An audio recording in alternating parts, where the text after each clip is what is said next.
Hey everyone, it's Michelle back with a speed build. This one's a little different. It's not so much a tiny house as it is a pair of tiny houses, except they're actually taking the different functions of a house and separating them with a patio in between. I love this kind of house. I've seen it before in warmer states, which is why I thought putting it in Oasis Springs would be perfect. But what we're doing is we're putting the living, dining, kitchen in the front tiny house, and in the back tiny house we have the bathroom and the bedroom, with a shared space between, which I think in most seasons would actually be used as a dining room, creative space, living room. I do end up playing with the roof a little bit to make it covered, which would make that even more pleasant. I love Oasis Springs. It's my favorite neighborhood, bar none. It has that really great kitschy Americana Route 66 kind of thing, and I just love building there. I did have sort of a crisis of identity with this build.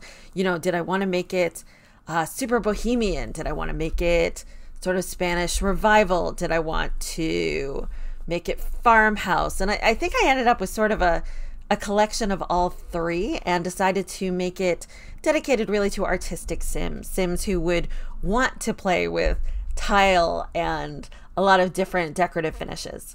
It is not a very cluttered build. I kind of feel like in these tiny houses, sometimes it looks better to even go a little calmer on the clutter. Though, you know what? I've done the opposite and liked it just as much. So, you know, whichever. I struggled a lot with which doorways and windows to use, some of the placement, how to incorporate kitchen, dining, and living in one small space with any kind of, you know, practicality and or attractiveness.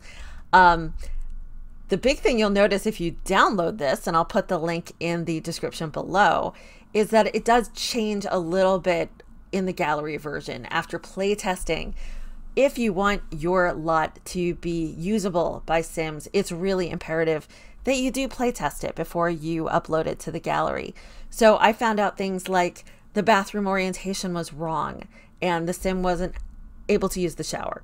So that necessitated sort of flipping the layout a little bit.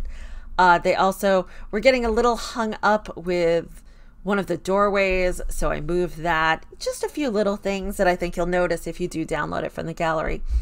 But this was a fun build to work on. I love smaller houses. They're my favorite. So I think for the rest of this video, I'm going to give you some nice music to listen to. And thank you so much for watching my little build video.